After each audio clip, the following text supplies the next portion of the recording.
Assalamualaikum warahmatullahi wabarakatuh. Perkenalkan, saya Selvi Meliana dengan NPM 2340103200 dari kelas K1 Manajemen Keuangan. Di sini saya akan mempresentasikan dari hasil proyek 1 dan proyek 2 mata kuliah analisis laporan keuangan. Di sini saya mendapatkan 3 perusahaan untuk dilakukan analisis laporan keuangannya, yaitu dari PT S Files Tbk atau GUAS, lalu ada PT Green Power Group Tbk atau Laba, lalu ada Lion Metal Works Tbk atau Lion. Baik, masuk saja pada pembahasan analisis investasi. Dari yang pertama, penghitungan mengenai Pricing Working Capital to Sales. Dari PT Laba sendiri itu mengalami penurunan yang semulanya itu 1,41 menjadi 1,16. Dan PT Lion ini juga mengalami penurunan yang tadinya 1,71 menjadi 1,56. Penurunan ini justru menunjukkan bahwa perusahaan itu jauh lebih efisien dalam menggunakan modal kerjanya untuk menghasilkan penjualan. Berbeda halnya dengan PT Kuas yang justru mengalami lonjakan rasio yang menandakan bahwa modal kerjanya itu terlalu besar dibandingkan penjualan sehingga kurang efektif dan juga efisien. Selanjutnya pada penghitungan Operating Working Capital Turnover di PT Kuas itu mengalami penurunan drastis yang tadinya 1,36 menjadi 0,00. Artinya modal kerja tidak mampu menghasilkan penjualan secara optimal. Lalu di PT Laba dan juga PT Lion itu mengalami peningkatan yang di PT Laba ini semulanya itu 1,71 menjadi 0,86 dan di PT Lion itu 1,00 menjadi 1,77. Hal ini menandakan bahwa PT Lion dan juga PT Laba itu mengalami perbaikan kinerja operasional, sedangkan PT Kuas itu mengalami penurunan. Lanjut pada penghitungan account receivable turnover di PT Lion itu sangat tinggi, yaitu 896,84, yang artinya perusahaan itu sangatlah cepat dalam menagih piutang.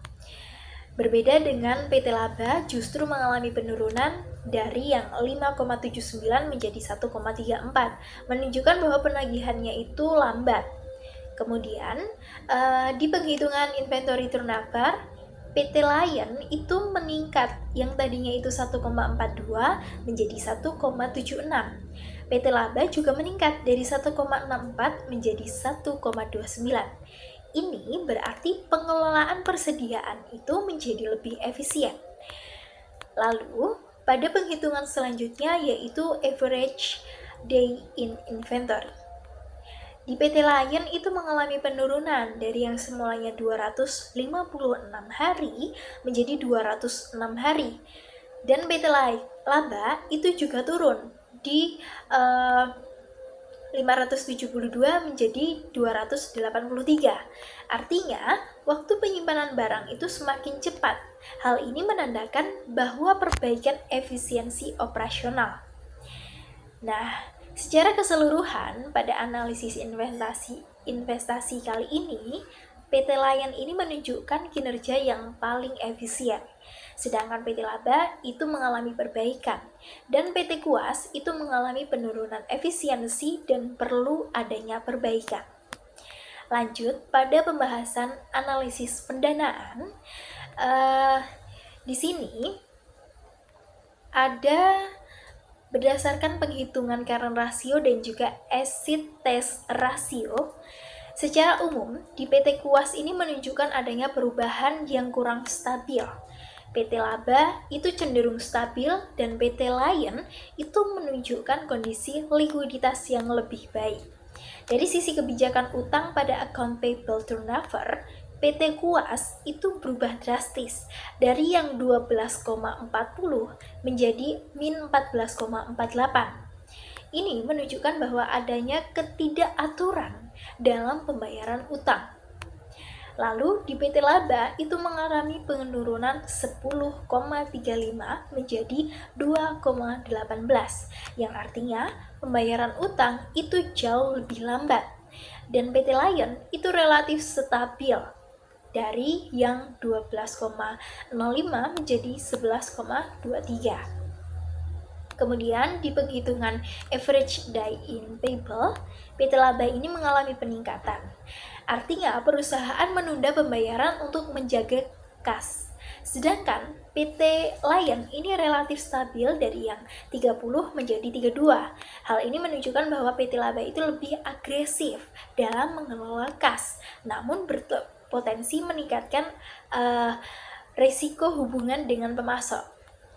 Dan masuk kepada kesimpulan akhir, berdasarkan keseluruhan analisis, PT Lion itu memiliki kinerja yang terbaik dengan efisiensi yang tinggi dalam penggunaan aset, pengelolaan persediaan, dan juga stabilitas pendanaan.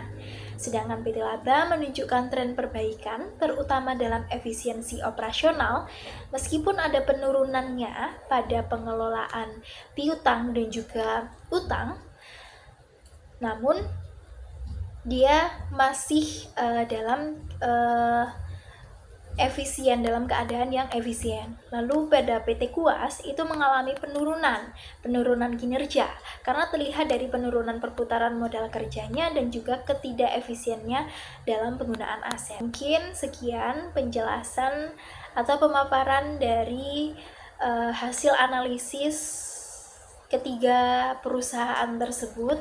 Bila ada salah kata, saya mohon maaf. Saya akhiri. Wassalamualaikum warahmatullahi wabarakatuh.